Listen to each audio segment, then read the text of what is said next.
Madame, Monsieur, bonjour. Bonjour à tous. J'ai le plaisir de vous présenter Élodie Joanneau, qui travaille avec moi au sein du cabinet Maubourg Patrimoine, qui est conseillère financière spécialisée notamment sur les questions internationales. Écoutez, je vous prie déjà de nous excuser, on a eu quelques soucis d'organisation de ce webinaire, notamment vous avez dû recevoir une convocation, enfin une invitation à notre webinaire pour 14 heures, heure de Paris. En fait, c'était 16 heures, heure de Paris. Donc, comme je vois que vous êtes quand même assez nombreux, vous êtes connectés, je pense qu'on a réussi à rattraper le message. Sinon, le webinaire, comme chaque fois, est enregistré et ceux qui, du fait de ces désagréments, n'auront pas pu assister au webinaire, recevront le replay et, comme d'habitude, les supports de présentation qui vous seront présentés tout au long de notre événement. Alors, euh, on, donc, on vous a mis déjà un petit avertissement liminaire pour vous dire qu'on va vous parler beaucoup de produits financiers qui présentent plus ou moins de risques et qu'il convient d'être prudent. Ce sont des communications qui ne sont pas publicitaires, hein, qui sont éducatives, mais toutes les performances dont on parle, c'est des performances qui sont attachées à des produits. Les résultats passés ne préjugent pas des résultats futurs. Les produits qu'on va vous présenter, et on insistera largement là-dessus, peuvent présenter des risques. Ouais, donc c'était important de vous le dire avant de commencer ce webinaire. La deuxième remarque liminaire, c'est que on va essayer de tenir, comme d'habitude, dans un délai de 45 minutes pour dérouler notre événement. Ce délai de 45 minutes, ça nous permettra de nous laisser 5 à 10 minutes pour répondre aux questions que vous pourriez vous poser en nous écoutant.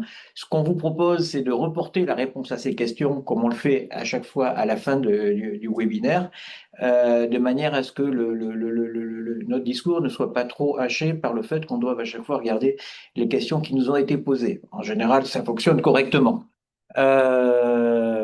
Voilà, Elodie, je crois qu'on a tout dit. On peut rentrer dans le vif du sujet. Le vif du sujet, notre webinaire aujourd'hui, il a pour objectif de vous exposer diverses solutions pour pouvoir créer des revenus. Donc, on a pris comme objectif une création de revenus de 2 000 euros par mois, c'est-à-dire 24 000 euros par an.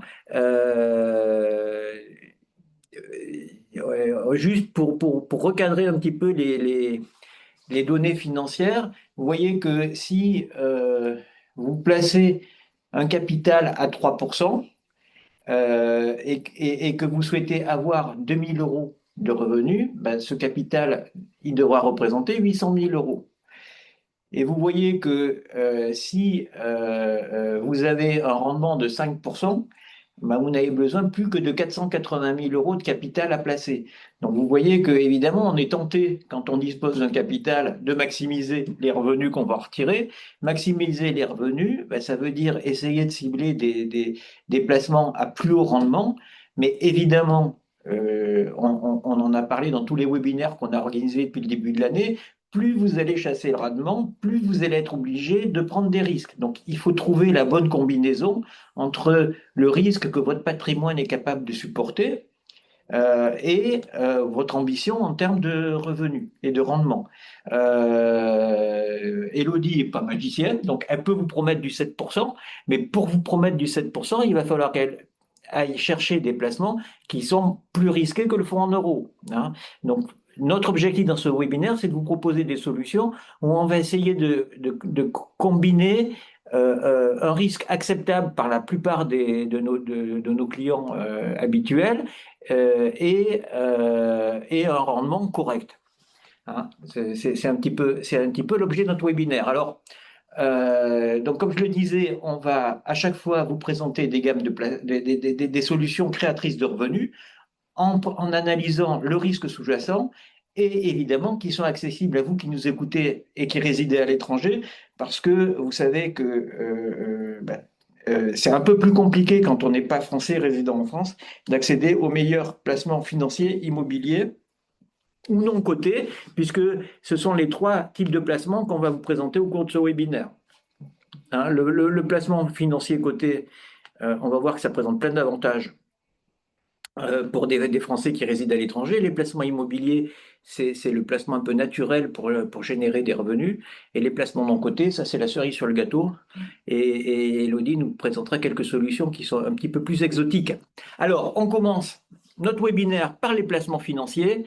Pourquoi c'est le type de placement qui vient le plus naturellement à l'esprit? Parce qu'il combine à la fois de la flexibilité, de la liquidité et de la distribution. Flexibilité, parce que vous pouvez changer l'allocation de votre capital au fur et à mesure que le temps passe. Vous pouvez aujourd'hui choisir d'investir sur des obligations dans des pays émergents, émises dans des pays émergents. Et puis, si la conjoncture est meilleure et que les obligations émises en dollars sont plus intéressantes, ben, vous allez pouvoir faire un changement, un arbitrage sur vos placements financiers, aller chercher les obligations qui sont les plus intéressantes à un instant donné. Ça s'appelle la flexibilité.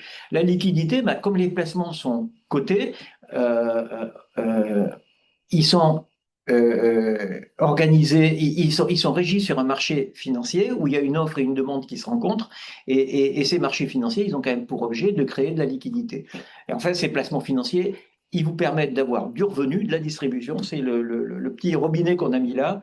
Donc ça, c'était pour présenter de manière générique les placements financiers. Maintenant, on va laisser la parole à Elodie qui va tout nous dire sur ce qui est accessible euh, pour les Français qui résident à l'étranger. Alors, commençons par...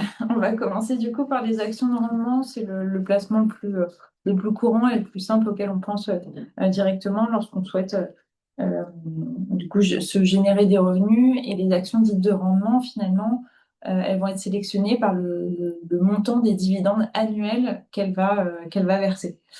Donc, on va surtout s'orienter sur des secteurs qui vont être plus stables. L'idée n'est pas de chercher absolument la plus-value de l'action, mais vraiment de cibler son dividende et une stabilité de la société dans le temps. Donc, on vous a mis quelques exemples, notamment à droite, sur des sociétés assez connues qu'on va retrouver dans l'énergie, dans la santé, dans les télécoms. On peut retrouver aussi des bancaires qui sont assez stables et qui versent un dividende assez important de manière régulière chaque année. Euh, les avantages, c'est que c'est des dividendes qui sont assez élevés et qui sont croissants dans le temps lorsque c'est des sociétés qui sont très stables et qui sont assez importantes. C'est une bonne liquidité parce comme on l'a dit en préambule, on est sur un marché qui est coté et notamment sur les actions, il n'y a pas de sujet lorsqu'on est sur des grosses capitalisations. Et on est aussi amené à pouvoir modifier l'allocation à tout moment. Si on sélectionne un portefeuille à un instant T, bien évidemment, il peut évoluer dans le temps. L'inconvénient, bon, bah, c'est la volatilité du capital. C'est sûr que si on reprend les grosses années boursières avec des crises type 2008 ou aussi lors du Covid, bah, forcément, c'est des événements qui ne sont pas préméditables dans le temps et qui peuvent aussi faire jouer votre capital. Donc ça, faut être bien évidemment euh, au fait qu'il y a un risque de perte en capital. Le dividende n'est jamais garanti. Je réitère l'exemple du Covid où certaines sociétés du coup n'ont pas versé leurs dividendes et il y a une nécessité de diversifier les secteurs ou les zones géographiques ou les devises afin d'avoir une mutualisation du risque. Voilà, donc évidemment, comme vous l'a dit Elodie, ce qu'il faut surtout éviter, c'est les sociétés qui versaient avant des dividendes élevés et puis qui commencent à rencontrer des difficultés financières et qui risquent de passer leurs dividendes. Hein, par exemple, nous, aujourd'hui, on ne conseillerait pas d'acheter les actions du secteur automobile pour leur rendement. Oui. Parce que peut-être que le rendement il sera moins élevé une fois qu'elles auront arrêté leur politique de dividendes. Voilà. Alors, Alors, les obligations. ensuite, on a les obligations. Donc là, on ne va pas acheter on va pas aller au capital de la société, mais on achète un titre de créance. Donc finalement, c'est la société qui a besoin de lever de l'argent et pour ça, du coup, vous allez lui prêter de l'argent. Elle va vous distribuer ce qu'on appelle un coupon. Donc c'est pas un dividende, c'est un coupon régulier qui est affiché. Hein. Lorsque vous achetez l'obligation, vous avez déjà le coupon qui est déterminé. Le rendement, là, il va vraiment dépendre de plusieurs facteurs, notamment sur la politique des banques centrales. Bah, plus les taux sont élevés, forcément, plus le coupon peut potentiellement être plus intéressant. Et la variation aussi des taux dans le temps peut avoir un impact hein, aussi sur les obligations. À l'inverse des actions, si les taux augmentent, forcément, les obligations vont être impactées négativement. L'inflation, C'est un sujet, de toute façon, c'est un sujet qui est sur le devant de la scène depuis 2022, donc on entend beaucoup parler des sujets de l'inflation et de la politique des banques centrales. La devise, l'effet devise peut aussi bien évidemment, mais ça, bon, c'est un peu comme les actions, avoir un impact sur le rendement et le risque de l'émetteur. C'est le principe même de l'obligation. Donc, plus la société va être ce qu'on appelle à haut rendement, donc du high yield, bah forcément, elle va avoir une, un rendement plus ou moins élevé en fonction de son risque. Il y a trois manières d'investir dans les obligations, via des ETF, via des OPCVM ou en direct. Je veux bien qu'on passe pour faire après le lien. Et notamment, à savoir, est-ce qu'il faut acheter en direct ou en gestion collective? Tout simplement, déjà en direct, il faut avoir en tête que c'est des tickets, c'est pas comme les actions où vous allez pouvoir acheter quelques centaines, voire quelques milliers d'euros. Là, on est quand même sur des véhicules qui nécessitent une, une mise à l'entrée au moins de 100 000 ou des portefeuilles qui sont assez élevés. Donc c'est pas accessible à tout le monde les obligations en direct, ou en tout cas, il faut avoir un portefeuille assez élevé de mise de départ ou de mise en capital. Donc souvent, on peut s'orienter aussi sur des fonds, des OPCVM ou des ETF qui vont être distributifs. C'est un peu aussi, pour les actions, on a ça aussi, mais souvent, lorsqu'on se crée un portefeuille, il vaut mieux tout de suite acheter en direct, mais vous avez aussi des fonds actions qui peuvent être distributifs. Ça permet surtout sur le levier obligataire de pouvoir mutualiser le risque, d'avoir une gestion professionnelle qui est assez calibrée parce que euh, sur les obligations, c'est vraiment un marché qui n'est pas accessible comme ça aux particuliers et du coup, il faut avoir une gestion un peu plus poussée au niveau de l'analyse de la société et de ses bilans et de ses comptes pour voir si vraiment l'obligation a du sens d'être investie dans un portefeuille obligataire. Et également, c'est des frais qui vont être maîtrisés sur la gestion collective. Voilà. Donc, les obligations, ça reste, j'espère qu'on va arriver à s'en sortir. Ah, là, j'ai fait une BD. Je vais vous laisser le truc, là, parce que j'arrive pas à faire fonctionner la machine comme il faut. Ah, ben voilà. Donc, Euh, le troisième type de produit. Donc, sur les obligations, ce que vous ne nous avez pas dit, parce que je vais revenir quand même dessus.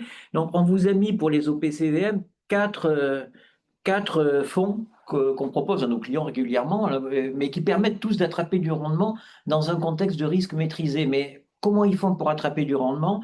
Dans le PIMCO GIS Income Fund, que vous voyez en bas à gauche, c'est la société de gestion obligataire la plus connue dans le monde, PIMCO. C'est une filiale d'Allianz. Et eux, ils vont aller essayer d'aller chercher les obligations de manière tout à fait opportune dans le monde qui rapportent le plus. ASG, c'est une société qui est spécialisée sur les obligations émises en dollars, et notamment aux États-Unis. Pourquoi c'est intéressant aujourd'hui? Parce que les taux d'intérêt aux États-Unis sont élevés et le dollar peut s'apprécier, espérons-le, enfin, en tout cas c'est une possibilité, au cours des prochaines années. Donc aujourd'hui, on a du rendement sur les obligations portées par les fonds d'ASG. Tikeo Subfin, Tikeo est spécialisé sur les obligations bancaires qui sont pas qui sont subordonnées, si vous voulez, c'est-à-dire qui présentent un risque un peu supérieur aux obligations classiques, mais avec un rendement beaucoup plus élevé et avec des émetteurs qui restent quand même assez solides, parce que les banques européennes déposent pas le bilan tous les mois. Donc, vous avez aussi du rendement sur ces types de fonds. Et IVO Fixed Income, dernier exemple qu'on a mis pour matérialiser ce qui permet d'obtenir du rendement aujourd'hui, eux, ils sont spécialisés sur les pays émergents, notamment, par exemple, les pays d'Amérique latine. Ils vont beaucoup aller sur les sociétés d'énergie dans les pays d'Amérique latine. Ils peuvent aller aussi au Proche, au Moyen-Orient. Et donc là, vous avez un peu plus de revenus. Et sur une très longue période, ils sont un peu plus volatiles que les autres fonds obligataires, mais globalement, ils rapportent un peu plus. Voilà, c'est juste ce que je voulais dire pour compléter ce que nous avait indiqué Elodie sur les obligations, pour voir quel type de stratégie on peut adopter pour avoir un peu plus de rendement sur cette classe d'actifs qui sinon est un peu pépère. Alors maintenant, on va parler des produits Félix. Oui, donc ensuite, on voulait vous parler au-delà des types d'investissements classiques et vous allez pouvoir compléter avec ce qu'on appelle des instruments financiers, notamment les produits structurés. Ça reste un petit peu des produits à la carte et qui vont pouvoir aussi s'adapter en fonction de votre cahier des charges. L'idée n'est pas forcément de vous faire un cours sur les produits structurés sur cette slide.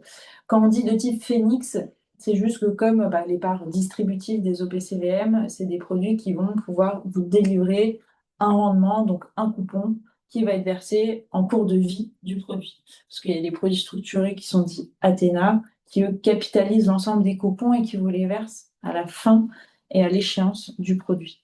C'est pour ça qu'on a indiqué cette dénomination Phoenix.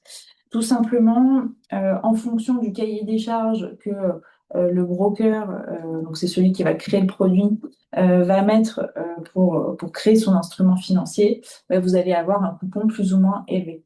Donc, comme pour les obligations avec certains critères qui peuvent faire varier le rendement, ce qui va faire varier le rendement, c'est le coupon si on souhaite de manière mensuelle, trimestrielle, annuelle. Donc le versement et la durée du versement dans le temps. La mémoire, donc si on prend des coupons aussi qui peuvent être mis en mémoire ou non, la barrière de versement du coupon, parce qu'il faut quand même, les coupons ne sont pas d'office garantis dans tous les produits. Donc, est-ce que sur quelle, on va dire sur quelle variabilité le coupon va être versé, son remboursement s'il est anticipé ou non, ou si c'est remboursé au gré de l'émetteur, une protection qui peut être mise aussi du capital à l'échéance. Tout ça, c'est un peu un jargon qui est assez compliqué. Mais pour vous donner un type d'exemple, vous allez avoir des produits structurés à capital garanti avec un coupon qui est fixe dans le temps. Donc, si on prend si on maximise la sécurité du produit, on peut avoir peut-être du 4% annuel. Et pour des produits qui vont être plutôt avec des sous-jacents actions, donc un risque un petit peu plus élevé, on va suivre quelque chose qui est un peu volatile dans le temps. Et ça peut être une action juste en direct. On peut viser des rendements qui peuvent aller à 10%, voire un peu plus. Donc on peut vraiment faire du kit au double. Et en fonction de votre cahier des charges et ce que vous souhaitez en termes d'objectifs, le broker peut vous créer un produit sur mesure.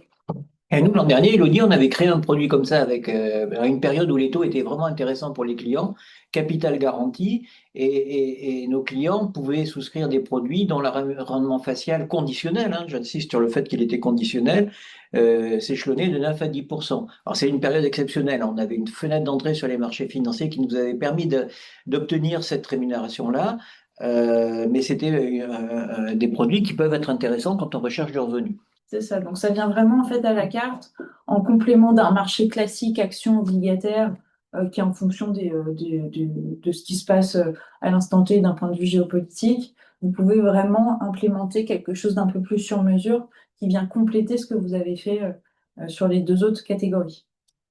Alors, maintenant qu'on a compris comment ça marchait les Phoenix, vous allez nous dire un petit peu comment on peut créer des revenus à partir d'un produit qui normalement n'est pas destiné à générer du revenu, c'est le contrat d'assurance vie. Ah oui, parce que là, l'idée sur les actions, obligations ou produits structurés, l'idée était plutôt de les loger sur des comptes titres pour tout de suite percevoir le rendement. Bien évidemment, via d'autres véhicules financiers, vous pouvez aussi faire cette stratégie de j'ai envie de me générer un revenu, pas forcément via un compte titre, mais plutôt via une autre enveloppe. Et souvent, ce qu'on retrouve auprès des Français, Français qui sont en France ou Français qui sont à l'étranger, c'est aussi l'assurance vie.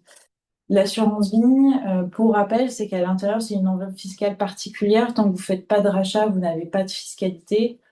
Entre parenthèses, sous réserve du pays dans lequel vous résidez, je vais y arriver. Mais à l'intérieur, finalement, on peut mettre tout ce qu'on veut. Donc, autant du fonds en euros, des obligations, via des ETF ou au PCVM. Donc là, on ne parle pas de direct. Des fonds actions, des fonds diversifiés, des fonds aussi monétaires, des produits structurés qui peuvent être Phoenix ou non. Enfin, vraiment, et du private equity aussi à l'intérieur. Donc, ça reste très flexible en termes de gestion à l'intérieur. L'idée, c'est plus de faire un petit rappel sur, vous pouvez, à un moment donné, si vous avez arrivé à capitaliser sur un contrat d'assurance vie, de mettre en place des rachats partiels programmés. C'est-à-dire, au lieu de faire une demande de rachat de manière ponctuelle auprès de votre conseiller, c'est plutôt de se dire, ben, je mets en place un rachat de 2 000 € net de mon contrat par mois, si on reste dans l'objectif de ce webinaire. Et ça, c'est tout à fait possible en fait de le mettre en place. Et ça peut du coup répondre à cet objectif de je veux me générer des revenus. Bon, là du coup, il faut quand même bien gérer son capital.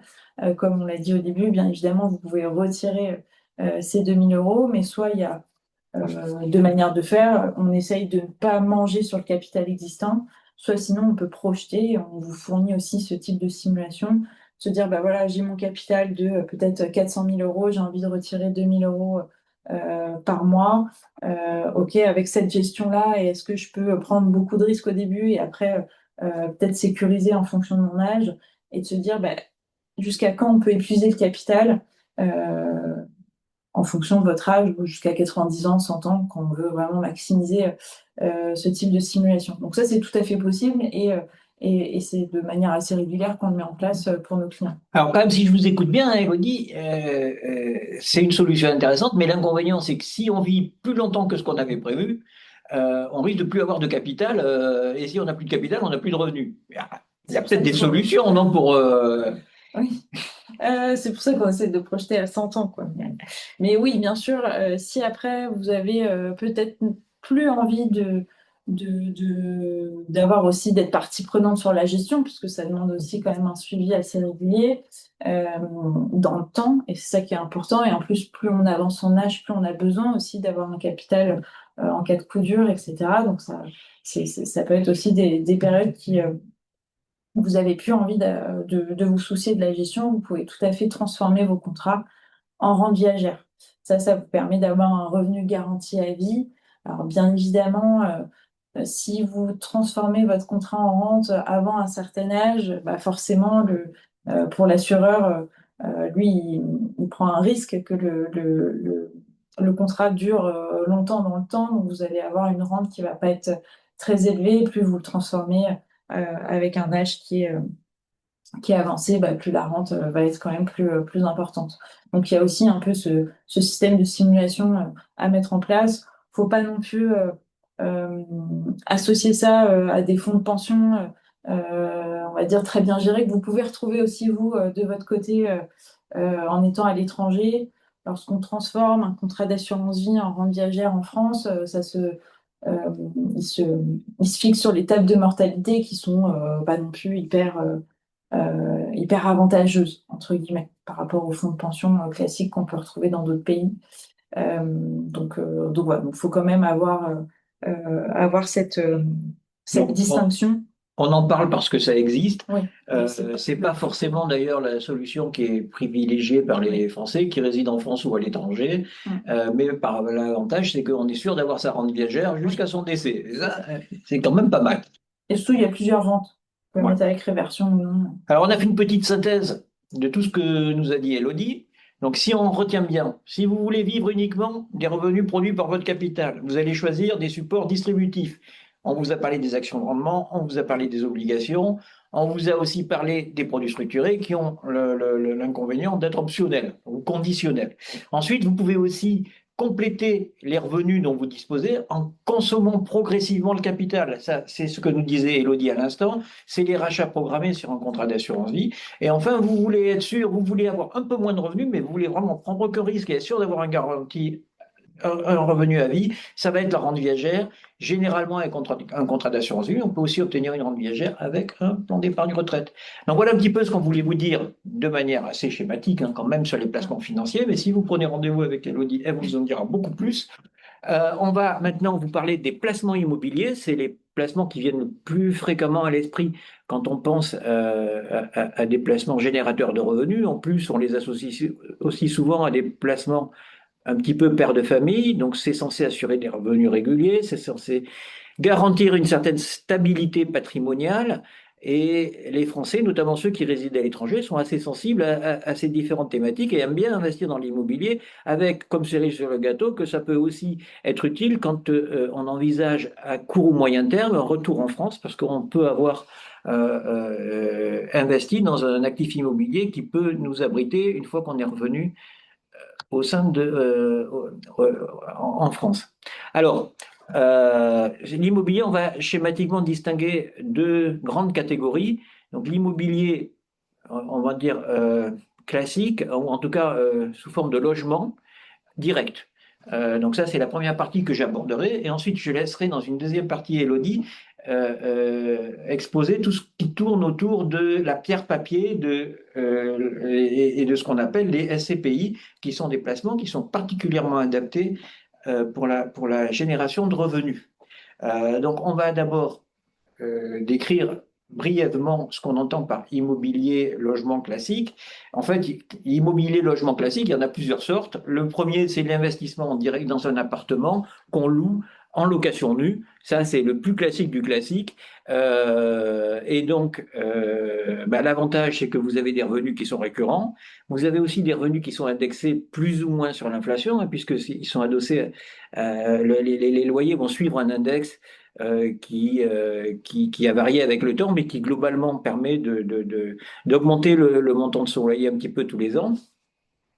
Par contre, évidemment, alors on peut espérer en plus quand on achète un investissement immobilier classique que sa valorisation augmente avec le temps. C'était très vrai jusqu'en 2021 ou 2022, c'est un peu plus compliqué depuis 4 ou 5 ans, mais sur le long terme, effectivement, l'immobilier, ça suit, la valorisation de l'immobilier suit l'enrichissement de la nation au travers du taux de croissance économique. Euh, Par contre, quand on achète un appartement pour le louer de manière entre guillemets classique, on va en supporter aussi un certain nombre de contraintes que vous connaissez bien. Il va falloir gérer le logement. Donc à distance, c'est encore plus compliqué que quand on réside à côté de l'appartement qu'on a acheté. Souvent, souvent, c'est quasiment systématiquement le recours à une agence immobilière ou à un administrateur de biens pour gérer toute la complexité du logement. Vous pouvez aussi avoir des impondérables, de la vacance, des impayés. Vous pouvez aussi avoir des contraintes réglementaires qui s'accumulent. Donc ça, on connaît bien. Hein. On a eu tout ce qui est notation environnementale au travers des DPE, avec interdiction de louer certains logements parce qu'ils consomment trop d'énergie. Vous avez des plafonds de loyer, le plafond de demande des loyers qui commence à être un petit peu généralisé dans les grandes agglomérations. Et il y a plein d'autres contraintes réglementaires qu'on n'a pas mis là, mais l'immobilier devient un métier de contrainte, et la gestion locative surtout. Et puis les charges sont parfois élevées, notamment la fiscalité, parce que l'immobilier classique, la fiscalité relève des revenus fonciers, et les revenus fonciers, c'est les revenus qui sont les plus taxés. Donc voilà, il faut le savoir avant d'investir dans un appartement qu'on veut louer nu. Alors, quel est le rendement dans tout ça? Combien on va pouvoir générer de revenus? Les rendements, ils sont très variables. Vous pouvez, si vous achetez dans le centre de Paris un deux pièces, en vous disant peut-être que si je reviens en France, je pourrais l'utiliser pour mon usage personnel, là, vous allez avoir 3%, 3,5% de rentabilité brute, hein, avec les charges à payer. Donc ça, c'est pas beaucoup. C'est pas beaucoup de création de revenus. Et puis, si vous êtes un peu plus aventurier, vous allez pouvoir avoir du 10% si vous allez dans des villes comme Saint-Étienne, Limoges, Mulhouse ou d'autres, où les rendements sont plus élevés, mais les rendements ils sont plus élevés parce que le marché locatif est beaucoup moins tendu. Donc vous risquez d'avoir un peu plus de difficultés à louer. Vous pouvez avoir aussi plus de risques d'impayés ou de vacances.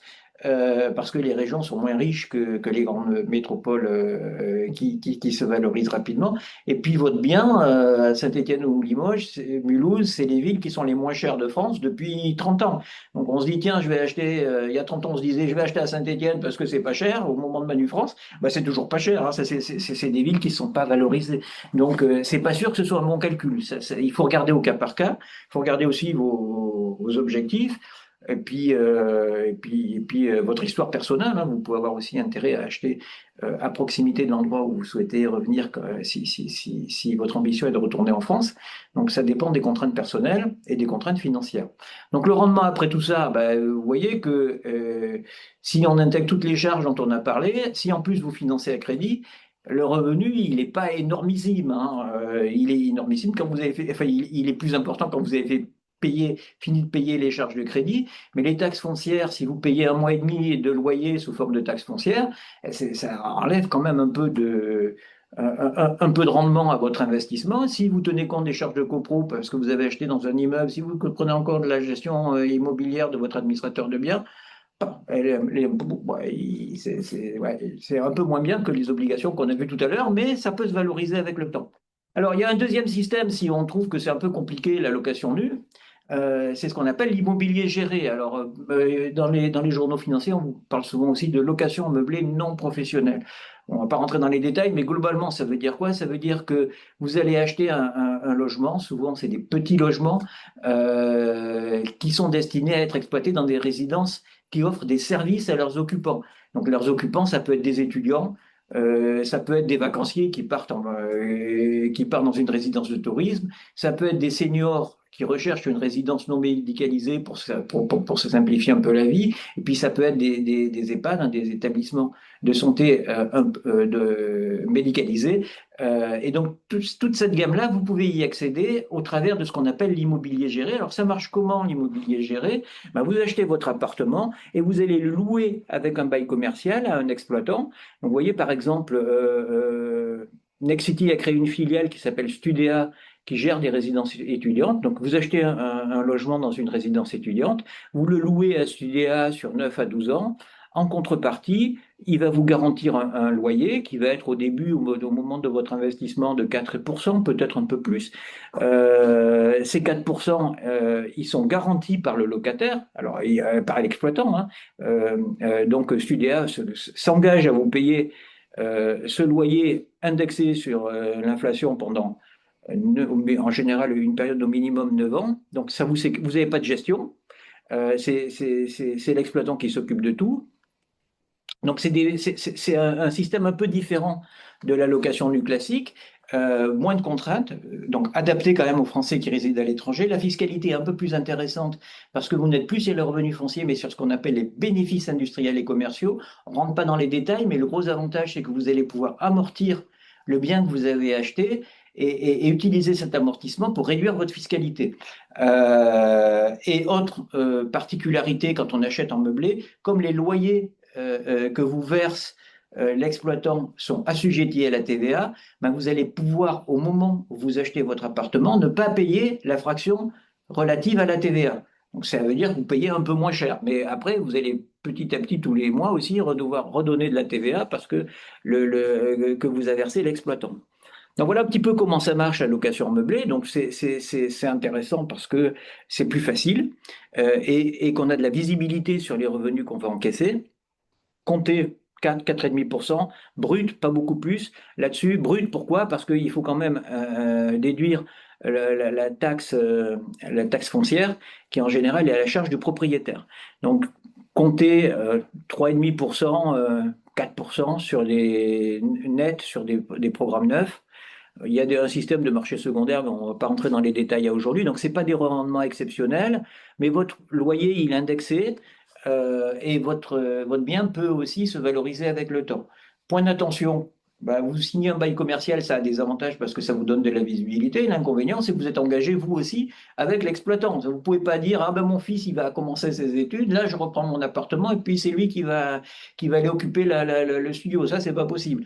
La propriété commerciale appartient à l'exploitant et considérez que quand vous achetez en location meublée non professionnelle, donc en immobilier géré, vous n'avez pas l'usage du bien, c'est locatif. Faites attention à la solvabilité de l'exploitant. Donc, on a dit, je loue à Studéa, c'est très bien, mais si vous aviez loué à Résilétudes, qui était une société star des années dans le résidence étudiante dans les années 2019-2020, ben, le Covid leur a fait mal et ils ont passé quelques mois de loyer. Et les défaillances d'exploitants, elles sont quand même pas rares. Il y a Pierre et Vacances, toujours pendant la période de Covid, a eu aussi des problèmes et a eu négocié avec ses propriétaires. Donc bien faire attention quand on achète ce type de bien, à ce que l'exploitant soit en mesure de payer ce à quoi il s'est engagé. Et puis faites attention à l'usage du bien parce qu'il y a eu un grand phénomène de mode sur les résidences seniors dans les années 2010. Bon, on s'aperçoit aujourd'hui qu'on en a peut-être construit un peu trop, des résidences seniors, que les seniors ils préfèrent rester chez eux et qu'on a du mal à les remplir. Donc aujourd'hui, la thématique à la mode, qui a d'ailleurs été toujours un petit peu à la mode, c'est les résidences étudiantes. Mais là encore, il faut faire attention parce que des étudiants, compte tenu de la démographie, il n'y en aura peut-être pas autant dans 20 ans qu'il y en a aujourd'hui. Troisième type d'investissement immobilier, entre guillemets, classique, c'est la location saisonnière. Je ne rentre pas dessus dans les détails parce que vous connaissez bien, mais elle est naturellement prisée par les Français qui résident à l'étranger. Elle est prisée parce que ben, ça vous sert de pied-à-terre quand vous revenez en France et quand vous n'êtes pas là, ben, vous utilisez Airbnb, Booking ou d'autres pour pouvoir générer du revenu pendant vos périodes où vous n'êtes pas présent en France. Donc, je vous fais pas un dessin, c'est à la mode, hein, c'est même des fois trop à la mode parce qu'il y a des municipalités qui commencent à faire la chasse aux locations saisonnières. Donc, dans les municipalités tendues, les contraintes s'accumulent, hein, on va vous obliger à déclarer la location saisonnière en mairie en vous donnant un numéro d'enregistrement. À Paris, par exemple, vous allez être obligé de changer l'usage pour avoir votre appartement, il sera plus considéré comme étant un appartement d'habitation, mais un appartement commercial. Donc c'est des contraintes qui sont assez lourdes. Vous avez des périodes limitées, donc vous ne pouvez pas louer plus de tant de jours par an en fonction des municipalités. Les coûts sont beaucoup plus élevés parce que ben, il faut faire le ménage à chaque fois que quelqu'un arrive et quelqu'un s'en va. Il faut prévoir les frais de conciergerie, les frais d'entretien, l'usure aussi des logements. Donc tout ça, c'est des contraintes. Et puis, vous allez aussi payer une grosse commission aux plateformes qui vous aura assuré le remplissage de votre appartement. Donc, il y a du rendement, mais il y a des contraintes et il y a aussi des charges. Voilà. Maintenant, pour les Français qui résident à l'étranger, il faut reconnaître que c'est une thématique d'investissement qui rencontre un succès certain, notamment parce qu'on se projette en se disant, bah, quand je reviens en France, je vais quand même plutôt choisir une zone touristique et celle-là, elle me plaît bien, donc j'achète là et je mets en saisonnier jusqu'à ce que je revienne en France et que je puisse l'occuper définitivement.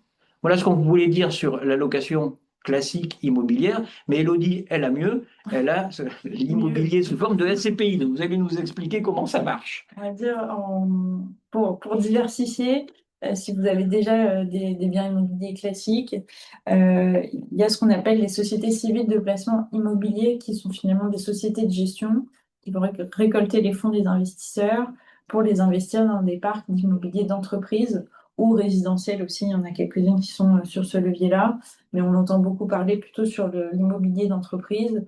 Euh, donc tout le parc immobilier que nous, on ne peut pas acheter comme ça peut être des entrepôts, des commerces, des bureaux, des sièges sociaux. Nouvellement aussi, on parle de data center ou tous ces gros véhicules immobiliers d'entreprise. L'avantage, c'est que vous allez avoir du coup un rendement qui va être supérieur par rapport à l'habitation. On estime entre 5 et 8% pour les plus dynamiques et du coup un petit peu plus risqués. Sur ce type de véhicule-là, vous n'avez aucune gestion à faire parce que là, vous achetez vraiment une part et tout est fait auprès de la société de gestion. Le rendement, ensuite, est délivré de manière trimestrielle, de manière euh, assez générale au sein des parts de SCPI. Et vous avez une mutualisation géographique et sectorielle qui peut être très très vaste parce qu'on parle de véhicules qui peuvent gérer des milliards sous gestion. On n'est pas sur des tout petits véhicules ou sur des clubs deals immobiliers, mais vraiment sur un parc qui peut avoir plus de 100 immeubles sous gestion et des véhicules aussi qui existent depuis plusieurs dizaines d'années. Donc, c'est ça qui va être intéressant. Et vous allez avoir aussi des CPI qui sont 100% françaises, 100% européennes hors France, ou qui mutualisent vraiment la zone euro en entier. Pourquoi il y a cette distinction? C'est que bien évidemment, en France, il y a un peu plus de fiscalité. Pour rappel, peu importe votre pays de résidence, pour l'immobilier, c'est vraiment en fonction du lieu de situation de l'immeuble où la fiscalité s'applique. Donc, forcément, vous allez avoir les fameux prélèvements sociaux français qui alourdissent un peu cette fiscalité sur les revenus. Donc, souvent, on s'oriente sur des SCPI hors France, donc en zone euro hors France, pour essayer de maximiser un revenu potentiel en Europe. Mais ça permet vraiment de pouvoir diversifier son investissement immobilier et c'est aussi très accessible parce qu'on va demander peut-être 5 parts. Donc 5 parts, souvent si le prix de la part c'est 200 euros, ça reste très accessible. Et vous pouvez aussi investir de manière programmée. Donc c'est vraiment de faire fructifier un capital immobilier dans le temps en se disant, bah voilà, tous les mois j'achète une part ou j'achète un montant particulier. Donc ça permet vraiment pour ceux aussi qui n'ont pas forcément la capacité d'emprunter, parce que ça peut être aussi difficile pour vous d'emprunter alors que vous n'êtes pas sur le sol français ou d'avoir le capital à disposition bah, de construire un portefeuille immobilier, si on peut dire ça comme ça, dans le temps. Donc l'intérêt quand même, c'est un placement qui est prisé par les Français qui résident à l'étranger, qui est aussi prisé par les Français qui résident en France. Pourquoi? Parce que vous avez, ce qu'on disait au début du webinaire, une bonne combinaison entre le risque que vous prenez et le rendement. Parce que 5% après impôt, c'est un petit peu ce qu'on constate sur les CPI qui investissent en Europe depuis 2 ou 3 ans, depuis le Covid. C'est quand même des revenus qui sont significatifs pour des placements qui sont pas hyper volatiles. Donc le risque n'est pas exclu, il n'est pas absent, mais vous avez quand même un rendement qui est tout à fait intéressant par rapport à l'investissement que vous avez réalisé. Ça, c'est quand on achète en pleine propriété, mais si on est moins pressé, on peut gagner encore plus en revenus. On peut aussi euh, acheter en fait en démembrement. Donc vous avez les deux côtés. Vous pouvez acheter en la nue propriété. Et là, vous avez une décote sur le prix de part à l'achat. Vous pouvez aussi acheter l'usufruit temporaire si vous avez besoin d'un revenu euh, pendant une période donnée. Donc du coup, c'est des montages en fait qui sont assez souples parce que vous choisissez que ce soit l'achat de la nue propriété ou de l'usufruit. C'est vous qui sélectionnez la durée. Donc ça peut être sur 5 à 20 ans, donc c'est quand même très très souple. C'est vous qui déterminez le montant et sur quel SCPI ou si vous souhaitez faire le montage sur plusieurs SCPI. Donc ça, c'est très intéressant pour pouvoir, pareil, faire un petit peu plus de sur-mesure et d'essayer en fait de capter le rendement immobilier en maximisant vraiment votre cahier des charges et là où on peut vraiment capter le rendement. Et là où on voit que ces placements sont intéressants en termes de rendement, vous vous rappelez quand on avait passé la slide sur les rentes viagères en assurance vie, on pouvait espérer avoir 5 ou 6% de son capital sous forme de rente. Là, vous voyez que sur une durée de 20 ans, on a quand même beaucoup plus que 5 ou 6%. Alors, c'est pas viagé, mais c'est quand même sur des longues périodes. Et c'est surtout beaucoup plus élevé que 5 à 6%. Pourquoi? Bah parce que le sous-jacent, il rapporte plus que ce que l'assureur est capable de faire avec son contrat d'assurance vie. Exactement. Voilà, donc c'est un placement à pas négliger, qui a du succès aussi, hein. Et nous, en général, on arrive à matcher, c'est-à-dire que si vous voulez acheter de l'usufruit, on peut trouver le nu propriétaire, et inversement, si vous êtes plutôt intéressé par la nue propriété, on trouvera toujours des usufruitiers. Les sociétés aiment bien ça en France, acheter de l'usufruit temporaire. Voilà, mais en tout cas, c'était très clair. Donc maintenant, on sait qu'on peut gagner un peu plus que l'immobilier classique en faisant appel à la pierre papier ou au SCPI. On va aborder la dernière partie de nos webinaires, qui est un peu moins longue, hein, qui est tout qui est placement non coté. Donc non coté, ça veut dire que vous aurez moins de liquidité, que vous prendrez probablement un peu plus de risques, mais vous aurez aussi un peu plus de rendement, donc un peu plus de performance. Vous diversifierez votre patrimoine par rapport au placement plus traditionnel. Diversifier, ça veut dire aussi qu'il ne faut pas être trop exposé sur ce type de placement. Et puis pourrez avoir des opportunités que vous n'auriez pas sur les marchés cotés. Donc c'est pour ça que ça nous a paru intéressant de dédier une partie de notre webinaire à ce type de placement, même si ça reste des placements minoritaires dans le patrimoine de nos clients. Alors, on vous a présenté deux types de placements. Celui qui est à la mode depuis un an à peu près, ce sont les fonds de dette privée. Donc, vous avez entendu parler du private equity. Le private equity, bah, vous avez une société de gestion qui recueille l'argent auprès de souscripteurs, qui sont soit des investisseurs institutionnels, soit des particuliers. Et cet argent, il va servir à être injecté dans des sociétés pour les aider à se développer. Et au bout de 5 à 10 ans, on revend les sociétés et on restitue la plus-value aux actionnaires. Le private equity, ça fonctionne comme ça. Mais il y a une variante qui est la dette privée. Donc, au lieu de recueillir de l'argent auprès de souscripteurs pour acheter des sociétés, on va prêter. Donc, en fait, c'est un peu comme si vous investissiez dans une banque qui va prêter à des sociétés généralement non cotées, en dehors du système bancaire, de manière beaucoup plus souple et un peu différente des procédures utilisées habituellement par les banques. Donc, on vous a mis un schéma un peu illustratif qu'on ne commentera pas aujourd'hui, mais si vous êtes intéressé par la question, on a consacré avec Elodie, non, c'était avec Prisca, un webinaire entier sur la dette privée qui dure 1 heure et que vous pourrez retrouver sur notre site internet. Et je vous recommande de l'écouter parce que c'est vraiment un placement qui est intéressant aujourd'hui. Donc, il est intéressant parce que souvent, ce sont des sociétés qui ont fait l'objet d'une opération capitalistique avec un fonds de private equity, pour le coup. Donc, le fonds de private equity, il va acheter une société, mais il la finance pour partie par de la dette, et cette dette, elle est apportée par un fonds de dette privée qui est géré par un de ses confrères. Et l'avantage, c'est que vous avez des rémunérations qui sont beaucoup plus élevées que les banquiers peuvent proposer. Donc, vous allez avoir du rendement, et vous allez avoir du rendement sur du taux variable. Par exemple, si vous voulez, dans les années 2021, 2020 ou 2021, l'entreprise qui faisait appel à un fonds de dette privée, elle allait payer 4 à 5 de frais financiers parce que ça représentait le coût des emprunts d'État, 0%, plus la prime de risque, 5%. Donc, ça faisait 5 au total. Et puis, 4 ans après, le coût sans risque, il est plus de 0, mais il est de 4. Et la marge, elle est toujours de 5. Et donc, l'émetteur, il ne devra plus payer 5%, mais il devra payer 9%. Et vous qui avez prêté l'argent, vous toucherez plus 5%, mais vous toucherez 9%, moins les frais de gestion du fonds. Donc, voilà un petit peu schématiquement pourquoi c'est intéressant d'être sur du taux variable. Bon, ça marche dans les deux sens, hein, mais n'empêche que les souscripteurs de ce type d'emprunt ont été complètement protégés pendant la remontée des taux de 2022. C'était quand même assez intéressant. Donc, on a du rendement, on a une mutualisation, on a des sociétés de gestion qui sont professionnelles. Nous, on recommande plutôt de choisir des sociétés de gestion qui investissent en Europe parce qu'aux États-Unis, il y a quelques soucis, bon, qu'il faut pas exagérer, mais qui font que c'est un peu plus compliqué en ce moment aux États-Unis que ça l'est en Europe, où le marché est moins mature.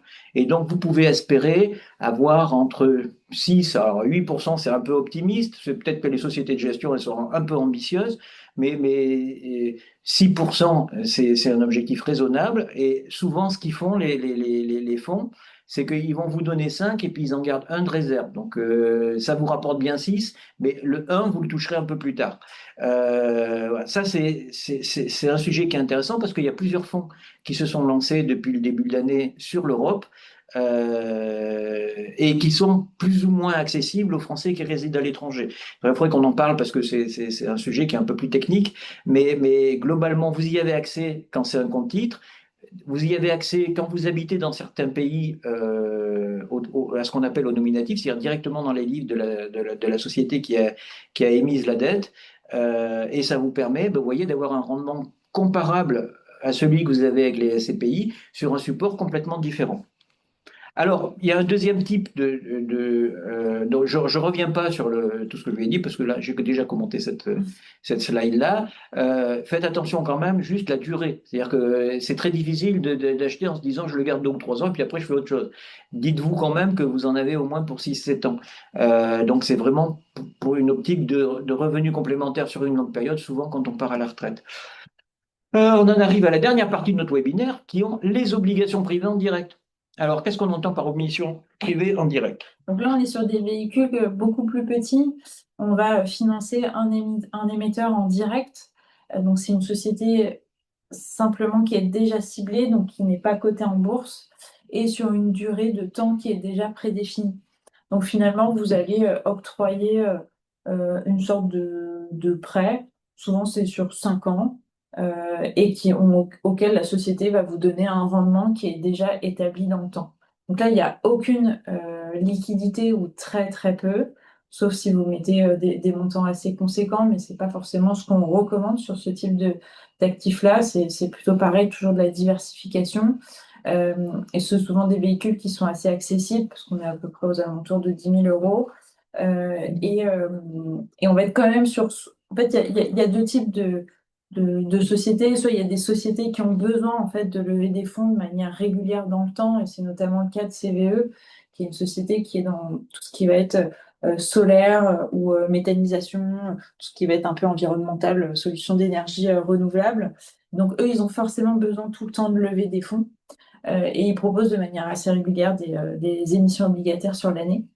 Et sinon, vous avez des projets très ciblés. Donc on a un partenaire avec qui on travaille de manière assez régulière. Bon, on sélectionne bien les dossiers parce que là, pour le coup, c'est soit des sociétés qui ont besoin vraiment de lever des fonds pour un projet particulier, donc elles peuvent être parfois un peu en difficulté. Donc, ça, il y a des dossiers qu'on évite et d'autres auxquels ça nous parle. En tout cas, on voit la lisibilité du projet et en tout cas sa pérennité dans le temps. Euh, et du coup, donc avec des rendements qui forcément sont un petit peu plus élevés parce qu'on va viser plutôt du 8% sur ce type de projet-là. Souvent, c'est 5 ans, soit c'est remboursable de manière amortissable. Vous recevez dès le premier mois une partie de capital, une partie d'intérêt, vraiment comme un prêt. Soit sinon, c'est vous mettez un capital, vous recevez vos coupons sur 5 ans et vous récupérez votre capital à la fin. Le risque, c'est le risque que la société ne rembourse pas. Donc il y a quand même un risque, c'est pour ça qu'il ne faut pas non plus mettre tout son patrimoine dedans. C'est vraiment un actif de diversification, mais qui est assez lisible. Et du coup, tant que les taux sont élevés, ça reste assez intéressant de diversifier sur ce type de projet-là. Mais on va en sélectionner peut-être deux, trois dans l'année, donc c'est vraiment à la marge. Mais quand on les sélectionne, par contre, ça peut vraiment avoir de l'intérêt pour votre patrimoine. Donc, on a mis un dernier exemple en plus des investissements au fil de l'eau qu'on a présenté à nos clients sur CVE et sur les blanchisseries de Paris. Il y a un autre type d'investissement qui est monté, qui est construit par un investisseur, un partenaire américain, que Bridge Loan. Alors, les Bridge Loan, en fait, sont des prêts qui ont vocation à refinancer des prêts existants. Souvent, vous voyez, vous avez un promoteur aux États-Unis qui a commencé à rembourser ce prêt, son prêt, le prêt qu'il avait souscrit pour financer son opération de promotion de marchand bien. Il a un peu de visibilité sur la sortie de l'opération. Il veut reprendre un peu de son capital, donc il va refinancer son prêt pour avoir encore plus de prêts. Ça s'appelle un bridge loan et donc c'est plus risqué que les prêts traditionnels, mais la rémunération est l'ordre entre 12 et 15% sur du dollar. Évidemment, ce Je crois sont que des c'est pas produits. 10 000 euros. Voilà, c'est des un peu plus, produits, je c'est crois. des produits à 250 000 dollars. Ouais, et donc, du coup, ça veut dire qu'il faut avoir un patrimoine important parce que comme il y a un peu de risque, pour mutualiser un peu son risque, bah, il vaut mieux avoir quand même un patrimoine important. On vous en parle parce que ça existe et que bah, ça vous montre un peu ce qu'on peut avoir comme type de rémunération, qu'on est prêt à prendre encore plus de risques. Évidemment, le produit qu'on vous a mis sur l'écran, c'est un produit qui est plus du tout commercialisé, mais qui l'a été cette année. Voilà, je crois qu'on a fait le tour sur tous les produits, qu'ils soient financiers, qu'ils soient immobiliers, qu'ils soient non cotés. On en arrive presque à la fin de notre webinaire. On voulait vous dire deux mots sur notre cabinet. Donc, le cabinet Maubourg Patrimoine, il existe depuis une quarantaine d'années. Il est spécialisé sur les Français qui résident à l'étranger depuis 2008. Donc, on a deux marques de fabrique. Donc, architecture ouverte, ça veut dire qu'on travaille avec tout le monde. Donc, notre objectif, c'est pas d'être l'agent d'une société d'assurance vie ou d'une société de gestion de private equity. Nous, on travaille, on en a cherché le meilleur produit pour nos clients. Notre premier objectif, c'est la sélection des produits qu'on propose à nos clients.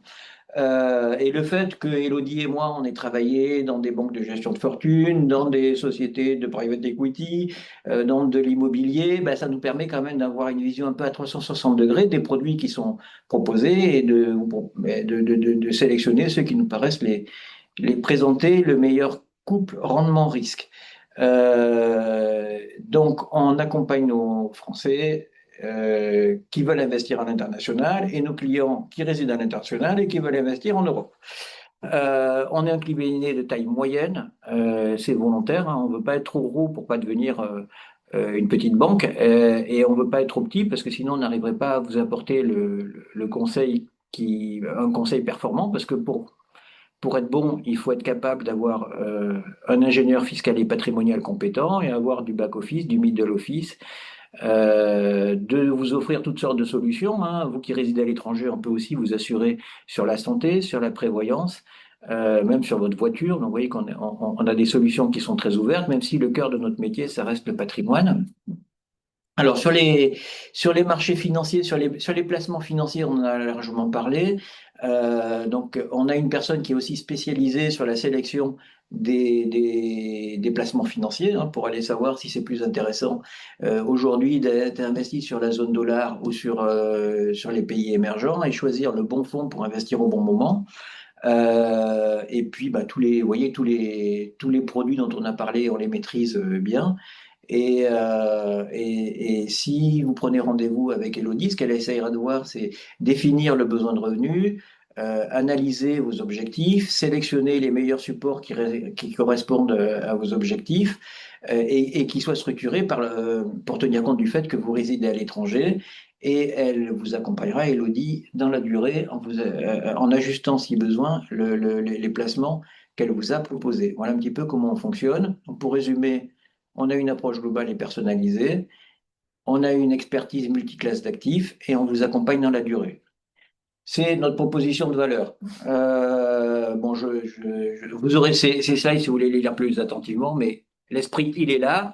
Donc, on en arrive à la fin de notre webinaire et je vous remercie d'être aussi nombreux à être encore présents. Je vous invite, alors j'ai vu qu'il y avait une question qui nous reprochait le fait de ne pas avoir d'avoir fractionné l'écran en deux, ce qui limite la place pour les supports. Mais le problème, c'est qu'après, quand on envoie les replays, on ne voit pas bien. C'est pour ça qu'on a décidé de fractionner l'écran en deux, ce qui est peut-être un peu moins confortable pour vous aujourd'hui, mais qui sera plus pour ceux qui réécouteront le webinaire plus tard. Écoutez, je vous laisse quelques secondes pour poser les questions qui pourraient venir à l'esprit. On a dû être très clair, Elodie, parce qu'il n'y a pas de questions pour l'instant. Oui. Donc, on va vous envoyer le replay, on va vous envoyer les supports de présentation. C'est normalement le dernier webinaire de notre saison. On espère vous revoir pour la prochaine saison, hein, qui commencera en septembre ou en octobre, pour la session 2026-2027. Et puis, on vous enverra le replay et les supports de présentation. Je vous l'ai déjà dit. Et puis c'est tout, hein. Je crois on a tout vu. Je vous remercie de votre attention. Je remercie aussi Elodie d'avoir été patiente par rapport à moi. Non. Et puis je vous dis à très bientôt et bonnes vacances, hein, aussi, hein. Bel été à tous. Allez, au revoir. Au revoir.